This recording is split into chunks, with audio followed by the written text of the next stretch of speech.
Hello guys, welcome to back my new channel Bengali কিচেনে আপনাদের স্বাগত। আজকে নিয়ে এসেছি দারুণ টেস্টি ও খুবই ইজি পদ্ধতিতে এক রেসিপি, যা খাস্তা ও মুচমুচে এক রেসিপি, যেটা আপনি চায়ের সাথেও সার্ভ করতে পারেন বা শুধু মুখেও খেতে পারেন। এবার আমি শুরু করছি আজকের রেসিপি। দেখুন, গামলার মধ্যে আমি 500 গ্রাম রুল ময়দা নিয়ে নিয়েছি ও ওটাতে 1 বাটি মতো 250 মতো তেলও দিয়ে দিলাম। এবার পরিমাণ মতো নুন দিয়ে দিলাম, আর ওটাতে 250 চিনিও, ভেঙে রাখা চিনিটাও আমি দিয়ে দিলাম। এবার আমি ওটাকে ভালো করে নেড়ে ছেড়ে মাখিয়ে নেব। এতক্ষণ ধরে ভালো করে মাখাবো যেন হাতে মুঠো করা যায়, মুঠোটা যেন ঝুরঝুর করে ভেঙে যাচ্ছে। এবার আমি ওটাতে ঠান্ডা জল অ্যাড করেছি। ঠান্ডা জল দিয়ে ওটাকে ভালো করে মেখে নিচ্ছি। একদম ভালো করে মেখে নিয়েছি। এবার আমি ওটা 2 মিনিট ঢাকা দিয়ে রেখে দেব।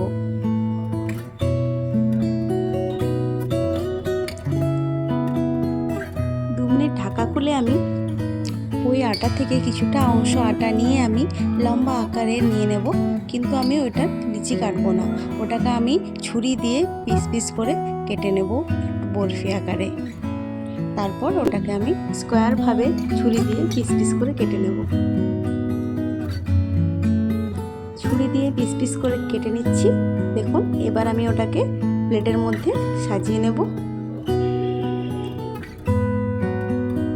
কাটা হয়ে গেছে, এবার আমি প্লেটের মধ্যে সাজিয়ে নিচ্ছি।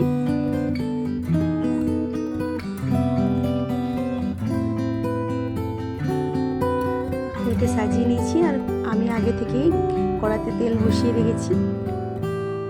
তেলটা গরম হলে এক এক করে ছেড়ে দেব পিসগুলো।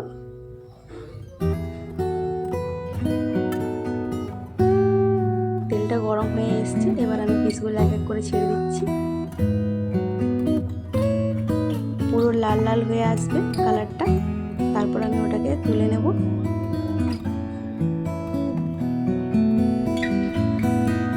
দেখুন, লাল লাল হয়ে এসছে, এবার আমি তুলে নিচ্ছি একটা প্লেটের মধ্যে। আপনাদের যদি ভালো লেগে থাকে তাহলে বন্ধুদেরকে শেয়ার করবেন। একদমই খাস্তা দেখুন, আর লাইক অ্যান্ড সাবস্ক্রাইব করতে ভুলবেন না। আজকের মতো নমস্কার।